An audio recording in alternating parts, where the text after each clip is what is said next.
3 बेटे थे जो अब विवाह योग्य उम्र को पहुंच चुके थे। एक दिन राजा ने अपने बेटों को बुलाया और कहा, प्यारे बच्चों, अब समय आ गया है कि तुम अपना घर बसाओ, मगर मैं तुम्हारे लिए कोई दुल्हन नहीं खोज पाया, इसलिए अब तुम तीनों अपने अपने धनुष बाण उठाओ और जहाँ भी तुम्हारा तीर गिरेगा वहीं से तुम्हारी दुल्हन मिलेगी। तीनों राजकुमारों ने राजा के आदेश का पालन किया। उन्होंने अपने धनुष से तीर छोड़े। सबसे बड़े बेटे का तीर एक किसान के बाग में गिरा और वहाँ से किसान की सुंदर बेटी तीर लेकर आई। दूसरे बेटे का तीर एक व्यापारी के बगीचे में जाकर गिरा और व्यापारी की बेटी तीर लेकर लौटी। लेकिन छोटे बेटे का तीर इतनी ऊंचाई पर चला गया कि वह नजर ही नहीं आया। बेचारा छोटा राजकुमार घंटों तीर को खोजता रहा, लेकिन उसे कुछ नहीं मिला। खोजते खोजते वह जंगल में पहुंच गया। वहाँ उसे एक तालाब दिखाई दिया। तालाब के बीचों बीच एक कमल के फूल पर एक मेंढकी बैठी थी। मेंढकी ने अपने मुंह में उसका तीर पकड़ा हुआ था। राजकुमार ने मेंढकी से तीर लौटाने की विनती की। इस पर मेंढकी बोली, मैं तुम्हारा तीर तभी वापस दूंगी जब तुम मुझे अपनी दुल्हन के रूप में स्वीकार करोगे। यह सुनकर राजकुमार ने घृणा भरे स्वर में कहा, कैसे कोई राजकुमार एक मेंढकी से विवाह कर सकता है? परंतु वह अपने पिता की आज्ञा की अवहेलना नहीं कर सकता था। हार कर उसने मेंढकी को उठाया और महल की ओर चल पड़ा। महल पहुंचने पर उसने अपने पिता राजा को पूरी घटना विस्तार से सुनाई और मेंढकी को दिखाया। राजा ने मेंढकी को देखते हुए गंभीरता से कहा, बेटा, यदि तुम्हारी किस्मत में एक मेंढकी से विवाह लिखा है तो हमें उसे स्वीकार करना चाहिए। उसी दिन महल में तीनों भाइयों का विवाह संपन्न हुआ। बड़े दोनों राजकुमारों ने सुंदर कन्याओं से शादी रचाई, जबकि सबसे छोटे बेटे ने मेंढकी से विवाह किया। समय बीतता गया और फिर एक दिन राजा ने अपने तीनों पुत्रों को दरबार में बुलाया। राजा ने कहा, मेरे प्रिय बेटों, मैं देखना चाहता हूँ कि तुम में से किसकी पत्नी मेरे लिए सबसे सुंदर कमीज तैयार कर सकती है। तीनों राजकुमारों ने पिता की आज्ञा स्वीकार की और अपने अपने घर लौट गए। दो बड़े राजकुमार निश्चिंत थे क्योंकि उनकी पत्नियां कुशल सिलाई कढ़ाई में निपुण थीं, लेकिन छोटा राजकुमार बेहद परेशान था। वह उदास मन से घर पहुंचा तो मेंढकी ने उसे इस हाल में देख लिया। वह उछलती कूदती हुई उसके पास आई और कोमल स्वर में पूछने लगी, स्वामी, आपका चेहरा इतना उदास क्यों है? राजकुमार ने उदासी भरे स्वर में कहा, अब तो मुझे शर्मिंदगी झेलनी पड़ेगी क्योंकि पिताजी ने हमसे कहा है कि हमारी पत्नियां सुबह तक उनके लिए एक सुंदर कमीज तैयार करें। मेंढकी ने हंसते हुए कहा, अरे यह तो कोई बड़ी बात नहीं है, आप पहले भोजन करिए और फिर चैन से सो जाइए। याद रखिए, हर सुबह एक नई उम्मीद लेकर आती है। राजकुमार भोजन करके बिस्तर पर लेट गया और जल्द ही नींद की आगोश में चला गया। उसके सोते ही मेंढकी फुर्ती से दरवाजे से बाहर आई और चबूतरे पर जा बैठी। वहाँ उसने अपनी मेंढकी की खाल उतारी और देखते ही देखते वह एक अत्यंत सुंदर युवती में बदल गई। उसने जोर से ताली बजाई और आदेश दिया, मेरी सेविकाएं, मेरी बात ध्यान से सुनो, ऐसी कमीज तैयार करो जैसी मेरे राजघराने में तैयार की जाती है। रात भर में एक शानदार कमीज तैयार कर दी गई। सुबह जब राजकुमार की नींद खुली तो उसने देखा कि मेंढकी मेज पर बैठी थी और उसके हाथ में कपड़े में लिपटी एक कमीज थी। वह खुशी से झूम उठा और तुरंत कमीज लेकर अपने पिता के पास पहुंच गया। उस समय राजा अपने अन्य बेटों द्वारा लाई गई कमीजें देख रहे थे। सबसे बड़े बेटे ने अपनी कमीज राजा के सामने फैला कर रखी। राजा ने उसे हाथ में लिया, कुछ पल देखा और फिर बोले, यह कमीज तो इतनी साधारण है कि कोई साधारण किसान भी शायद ही पहनना चाहे। इसके बाद दूसरे बेटे ने अपनी कमीज राजा के आगे रखी। राजा ने उस पर एक नजर डाली और कहा, यह तो इतनी खराब है कि कोई बर्तन गढ़ने वाला कुम्हार भी इसे पहनने से मना कर दे। अब सबसे छोटे राजकुमार की बारी थी। उसने धीरे से कपड़े में लिपटी कमीज राजा के सामने खोली। कमीज इतनी भव्य थी कि सबकी निगाहें ठहर गईं। सोने और चांदी के महीन धागों से बुनी हुई वह कमीज शाही रुतबे की प्रतीक लग रही थी। राजा की आंखों में चमक आ गई। उन्होंने कहा, अब ये हुई बात, यह कमीज सच में किसी राजा के पहनने योग्य है। कमीजें दिखाने के बाद तीनों भाई अपने अपने महलों की ओर लौट गए। दोनों बड़े राजकुमार रास्ते भर बड़बड़ाते रहे, हमने तो बेवजह अपने छोटे भाई की पत्नी का मजाक उड़ाया। अब लगता है कि वह कोई साधारण स्त्री नहीं, जरूर उसमें कोई रहस्यमयी शक्ति है। कुछ समय और बीता। फिर एक दिन राजा ने अपने तीनों बेटों को फिर से दरबार में बुलाया और कहा, मेरे प्यारे बेटों, अब मैं यह देखना चाहता हूँ कि तुम में से किसकी पत्नी सबसे लजीज खाना बना सकती है। राजा का आदेश सुनकर छोटा राजकुमार फिर से उदास हो गया और धीमे कदमों से अपने घर की ओर लौट पड़ा। जब वह घर पहुंचा तो मेंढकी ने उसे चिंतित देखकर पूछा, प्रिय राजकुमार, आज आपके चेहरे पर इतनी उदासी क्यों है? राजकुमार ने गहरी सांस लेते हुए राजा का आदेश सुनाया। मेंढकी मुस्कुराई और बड़े आराम से बोली, बस इतनी सी बात, आप चिंता मत कीजिए, पहले खाना खाइए और फिर आराम से सो जाइए, सुबह तक सब ठीक हो जाएगा। उधर राजा के दोनों बड़े पुत्रों ने महल की रसोई से एक वृद्धा को बुलवाया ताकि वह उनके लिए उम्दा खाना बना सके। साथ ही वे यह भी जानना चाहते थे कि आखिर मेंढकी खाना किस तरह बनाती है। वे चुपचाप मेंढकी के घर के पास पहुंचे और खिड़की से झांक कर देखने लगे। मेंढकी को दोनों भाइयों की चाल समझ में आ गई थी। उसने दिखावे के लिए थोड़ा आटा लिया, उसे बेलकर सीधा आग में डाल दिया, जैसे वह कुछ खास बनाने की कोशिश ही नहीं कर रही हो। छिपकर देख रहे दोनों राजकुमारों ने यह सब देखा और फौरन अपने अपने घर लौट गए। उन्होंने यह दृश्य अपनी पत्नियों को बताया, जिन्होंने भी वैसा ही करने का नाटक किया। इधर जैसे ही वे चले गए, मेंढकी फिर से बाहर चबूतरे पर पहुंची। मेंढकी की खाल उतारी और देखते ही देखते एक सुंदर राजकुमारी में बदल गई। उसने ताली बजाई और बोली, मेरी सेविकाओं, ऐसा स्वादिष्ट भोजन तैयार करो जैसा मेरे पिता खाया करते थे। अगली सुबह जब राजकुमार की नींद खुली तो उसने देखा कि मेज पर सफेद कपड़े से ढकी एक थाली रखी थी। उसने थाली का कपड़ा हटाया तो उसमें कई तरह के लजीज व्यंजन सजे हुए थे। ये देखकर वह फूला नहीं समाया और तुरंत उस थाली को लेकर अपने पिता के पास पहुंच गया। उधर राजा अपने बड़े बेटों द्वारा लाए गए खाने का निरीक्षण कर रहे थे। सबसे पहले उन्होंने सबसे बड़े बेटे की थाली खोली। उसमें रखी रोटी इतनी जली हुई थी कि उसकी महक से ही राजा नाराज हो गया। उन्होंने गुस्से में कहा, यह तो किसी के खाने लायक नहीं, इसे कुत्तों के आगे डाल दो। इसके बाद दूसरे बेटे की थाली खोली गई, उसमें भी वही हाल था, जली हुई रोटी। राजा का चेहरा और भी कठोर हो गया और उसने वही आदेश दोहराया। अब बारी आई छोटे बेटे की। जैसे ही उसने अपनी थाली राजा के सामने रखी और ढक्कन हटाया, राजा हैरान रह गया। थाली में रखे पकवानों की खुशबू से दरबार महक उठा। राजा ने छक्कर कहा, वाह, ये तो राजभोज से भी उम्दा है। राजा इस स्वादिष्ट भोजन से इतना प्रसन्न हुआ कि उसी शाम एक भव्य भोज का आयोजन करने का निर्णय लिया। साथ ही उसने अपने तीनों पुत्रों से कहा कि वे इस दावत में अपनी अपनी पत्नियों को भी साथ लाएं। अब मैं यह देखना चाहता हूँ कि मेरी तीनों बहुओं में सबसे अच्छी नृत्यांगना कौन है। एक बार फिर छोटा राजकुमार बहुत निराश होकर महल से बाहर निकल गया। उसके मन में चिंता का सागर उमड़ रहा था। अब तो बात बिगड़ गई, उस बेचारी मेंढकी से नाच कैसे होगा। जब वह अपने घर पहुंचा तो उसकी मेंढकी पत्नी ने उसे उदास देखकर पूछा, क्या हुआ राजकुमार, तुम्हारा चेहरा इतना मुरझाया हुआ क्यों है? राजकुमार ने सारा हाल सुनाया और राजा का आदेश भी बता दिया। मेंढकी मुस्कुराई और बोली, ओह, सिर्फ इतनी सी बात, तुम परेशान मत हो, तुम बस इतना करना कि दावत में अकेले चले जाना। मैं तुम्हारे बाद वहाँ पहुँच जाऊंगी। जब तुम्हें गरजने की आवाज सुनाई दे तब मेहमानों से कहना कि तुम्हारी पत्नी अपनी सवारी में आ रही है। राजकुमार ने वैसा ही किया। वह महल की दावत में अकेले पहुंचा, जबकि उसके दोनों भाई अपनी पत्नियों संग वहाँ पहले से मौजूद थे। उनकी पत्नियां सजे धजे गहनों और रेशमी कपड़ों में खूब चमक रही थी। राजा, रानी और बाकी अतिथि सभी भोज के लिए एकत्र हुए ही थे कि अचानक बाहर तेज गड़गड़ाहट हुई और महल की दीवारें थरथरा उठी। सब लोग भयभीत हो गए। तब छोटे राजकुमार ने सभी को संयमित किया और मुस्कुराते हुए कहा, चिंता मत करो, ये मेरी पत्नी है, वह अपने रथ में आ रही है। अब सारे लोग उत्सुकता से दरवाजे की ओर देखने लगे। सभी मेहमानों की निगाहें दरवाजे पर टिक गई थी। वे बेसब्री से छोटे राजकुमार की पत्नी की एक झलक पाने को उत्सुक थे। तभी महल के मुख्य द्वार से एक बेहद आकर्षक राजकुमारी भीतर आई, जिसने आसमानी रंग का शानदार गाउन पहन रखा था। उस पर जड़े चांदी जैसे चमकते सितारे उसकी सुंदरता में चार चांद लगा रहे थे। उसे देखते ही हर कोई मंत्रमुग्ध हो गया और चारों ओर उसकी सुंदरता की चर्चा होने लगी। छोटा राजकुमार गर्व से मुस्कुराता हुआ अपनी पत्नी के साथ भोज में शामिल हो गया। उधर राजकुमार के बड़े भाइयों की पत्नियों को उसकी सौंदर्य देखकर जलन होने लगी। भोजन संपन्न होने के बाद राजा ने सभी को नृत्य करने का आदेश दिया। तभी राजकुमार की मेंढकी पत्नी ने नृत्य आरंभ किया। वह धीरे धीरे घूमती हुई इस तरह थिरकने लगी कि हर किसी की निगाहें उसी पर टिक गई। सब लोग पीछे हटकर उसके नृत्य को सम्मान और प्रशंसा के साथ देखने लगे। उसके बाद बड़े भाइयों की पत्नियों ने भी नाचने की कोशिश की, लेकिन जैसे ही उन्होंने अपने हाथ हिलाए, उनके गहने खुलकर उड़ते हुए सीधे राजा से जा टकराए। राजा अपने ऊपर आ गिरे गहनों से बेहद नाराज हो गया और गुस्से में नृत्य समारोह बीच में छोड़कर वहाँ से चला गया। इधर छोटा राजकुमार अपनी पत्नी की अनुपम सुंदरता से अभिभूत था, लेकिन उसके मन में एक डर भी चुपचाप घर कर गया, कहीं ऐसा न हो कि वह फिर से मेंढकी के रूप में लौट आए। इसी चिंता में वह महल से चुपचाप निकला और सीधा अपने घर पहुंचा। वहाँ जाकर उसने मेंढकी की पुरानी खाल को उठाया और बिना कुछ सोचे समझे उसे आग में झोंक दिया। थोड़ी देर बाद जब उसकी पत्नी घर आई तो खाल को गायब पाकर वह गहरी पीड़ा से भर उठी। आंसुओं से भरी आंखों के साथ उसने कहा, तुमने यह क्या कर दिया राजकुमार? बस 3 दिन और इंतजार कर लेते तो हम हमेशा के लिए साथ रह सकते थे। अब हमारे रास्ते अलग हो गए हैं। वह यह कहते कहते एक भूरे रंग की कोयल में बदल गई और खिड़की से बाहर उड़ गई। राजकुमार तुरंत उसके पीछे दौड़ा, लेकिन कुछ दूर जाकर वह कोयल अचानक हवा में विलीन हो गई। इसके बाद वह अपनी पत्नी को ढूंढने के लिए जंगलों, घाटियों और पहाड़ों में भटकता रहा, पर उसका कहीं अता पता नहीं मिला। इस खोज में 2 साल बीत गए। अब वह थक कर चूर हो चुका था, उसके वस्त्र फट चुके थे, चेहरा धूल धूसरित हो गया था और दाढ़ी भी बढ़कर झाड़ी जैसी हो चुकी थी। वह पूरी तरह टूट चुका था। तभी उसकी नजर एक अजीब सी झोपड़ी पर पड़ी। वह झोपड़ी मुर्गी की टांगों पर खड़ी थी और लगातार घूम रही थी, मानो किसी रहस्य को छिपा रही हो। यह दृश्य देखकर राजकुमार बोला, हे झोपड़ी, जरा कृपा करके अपना पिछला हिस्सा पेड़ों की ओर कर लो और मुख मेरी ओर घुमा लो। राजकुमार के इतना कहते ही झोपड़ी थम गई और तुरंत ही एक दरवाजा खुला, मानो उसी का इंतजार कर रही हो। राजकुमार निसंकोच उस झोपड़ी के भीतर चला गया। जैसे ही उसने भीतर कदम रखा, उसे एक वृद्धा दिखाई दी, जिसकी आंखों में अनुभव और रहस्य दोनों की चमक थी। वह बूढ़ी स्त्री बोली, बेटा तुम कौन हो और इस घने जंगल में किसे ढूंढते फिर रहे? राजकुमार ने शांति से पूरी बात बता दी अपनी मेंढकी पत्नी, उसका रूपांतरण, उसकी गलती और अब उसे पाने की बेचैनी। वृद्धा ने गंभीर स्वर में कहा, ओह राजकुमार, तुमने जो किया वो दुर्भाग्यपूर्ण था। वो राजकुमारी तो बस कुछ ही समय में अपने श्राप से मुक्त होने वाली थी और तुमने उसकी खाल जला दी। राजकुमार ने चौंकते हुए पूछा, कृपया बताइए दादी माँ, आखिर किसने उसे श्राप दिया और क्यों? उसके पीछे की सच्चाई क्या है? बूढ़ी महिला ने नरम स्वर में कहा, बेटा अभी तुम काफी थके हो, पहले पेट भर खाना खा लो और थोड़ा विश्राम कर लो, फिर मैं तुम्हें सब कुछ विस्तार से बताऊंगी। राजकुमार ने उसकी बात मान ली। बूढ़ी औरत ने बड़े प्यार से गर्म और स्वादिष्ट भोजन तैयार किया, जिसे राजकुमार ने तृप्त होकर खाया। फिर वह कुछ समय के लिए सो गया। थोड़ी देर बाद जब वह आराम करके उठा तो उसने फिर से वही सवाल दोहराया। बूढ़ी औरत ने धीमे स्वर में कहना शुरू किया, जिस मेंढकी को तुम खोज रहे हो वह कोई साधारण प्राणी नहीं है, वह पड़ोस के राज्य की राजकुमारी है। उसके पिता उस राज्य के राजा को अपनी बुद्धिमत्ता पर बड़ा गर्व था। वह यह मानता था कि उसकी जैसी समझदारी किसी में नहीं है, पर दुर्भाग्य से उनकी बेटी उनसे भी अधिक चतुर और समझदार निकली। प्रजा उसकी बुद्धि और विवेक की सराहना करने लगी। यही बात राजा को खटकने लगी। उसे अपनी ही बेटी से जलन होने लगी और वह बार बार यह सिद्ध करने की कोशिश करता कि असली बुद्धिमान वही है। समय बीता गया और यह खटास बढ़ती चली गई। फिर एक दिन जब राजमहल में राजा की 14वीं वर्षगांठ मनाई जा रही थी, उसने सभा में एक विचित्र ऐलान कर डाला। राजा ने पूरे दरबार के सामने एक विचित्र घोषणा की। उसने कहा, अगर मेरी बेटी को लगता है कि वह मुझसे अधिक चतुर है तो उसे 3 वर्षों तक मेंढकी के रूप में जीवन बिताना होगा और उसके बाद किसी राजकुमार से विवाह करके एक सुखमय गृहस्थ जीवन भी स्थापित करना होगा। राजकुमार यह सुनकर बेहद व्यथित हो गया। उसने बूढ़ी स्त्री की ओर देखकर कहा, दादी माँ, मैं अपनी पत्नी को हर हाल में खोज निकालूं, चाहे इसके लिए मुझे किसी भी संकट का सामना क्यों न करना पड़े। कृपया मुझे मार्ग बताइए। बूढ़ी महिला ने गंभीर स्वर में कहा, बेटा तुम्हारी पत्नी इस समय पुराने हड्डियों के राज्य में एक दुष्ट जादूगरनी के कब्जे में है। वहाँ तक पहुँचना और उसे छुड़ाना अत्यंत कठिन है, क्योंकि वह जादूगरनी अपराजय मानी जाती है। आज तक कोई भी उसे पराजित नहीं कर पाया। उसकी ताकत उसकी आत्मा में नहीं बल्कि एक रहस्य में छिपी हुई है। उसकी आत्मा एक सुई की नोक में है, वह सुई एक अंडे के अंदर है, वह अंडा एक बत्तख के पेट में, बत्तख एक खरगोश के भीतर छिपी है और वह खरगोश एक पत्थर के डिब्बे में बंद है। वह डिब्बा एक बहुत ऊंचे ओक के वृक्ष की सबसे ऊपरी शाखा पर रखा गया है और चुड़ैल उस स्थान की दिन रात निगरानी करती है, जैसे उसकी जान उसी में बसी हो। यह बताते हुए वृद्धा ने एक चमकता हुआ धागों का गोला निकाला और राजकुमार को सौंपते हुए बोली।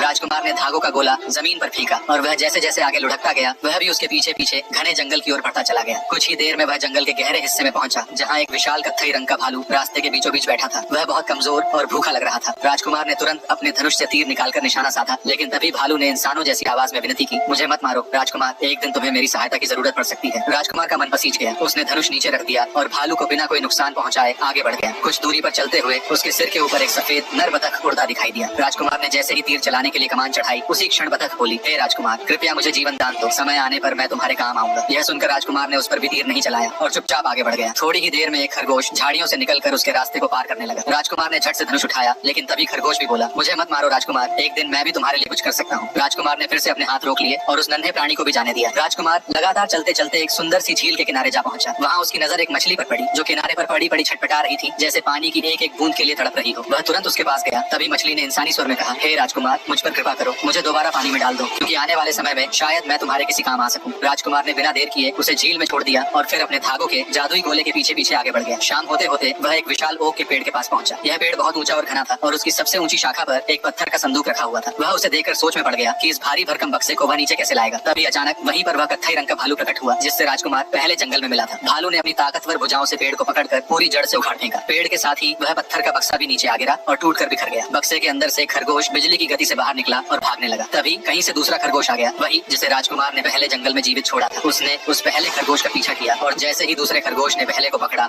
और फाड़ा, उसके भीतर से एक सफेद बतख उड़ती हुई आसमान में निकल गई। उसी पल वह सफेद नर बतख आ गया, जिसे राजकुमार ने पहले जीवन दान दिया था। उसने बिजली सी तेजी से उड़ती बतख को जोर से मारा, जिससे उसके भीतर छिपा अंडा बाहर निकलकर झील में गिर गया। राजकुमार निराश होकर सोचने लगा कि अब वह अंडा झील से कैसे निकालेगा। तभी उसे अपनी आंखों पर यकीन नहीं हुआ, वही मछली जिसे उसने बचाया था अंडा अपनी मुंह में दबाए किनारे की ओर तैरती आ रही थी। राजकुमार ने वह अंडा उठाया और ध्यान से फोड़ा। भीतर एक बारीक सुई छिपी थी। उसने सुई को मोड़ना शुरू किया। जितनी वह सुई मुड़ती उतनी ही तेजी से वह भयानक चुड़ैल दर्द से कराहने लगी। उसकी सारी जादुई शक्तियां क्षीण होती गई। जैसे ही सुई टूटी, चुड़ैल का अंत हो गया और उसका काला जादू हमेशा के लिए खत्म हो गया। राजकुमार अभी सोच ही रहा था कि अब राजकुमारी को कैसे ढूंढे, तभी वह सामने प्रकट हो गई। मुस्कुराते हुए उसने कहा, राजकुमार, तुम समय पर आ गए। एक पल और होता तो सब खत्म हो जाता। दोनों की आंखें मिली और मानो सारा दुख बह गया। वे एक दूसरे का हाथ थामे अपने राज्य लौटे।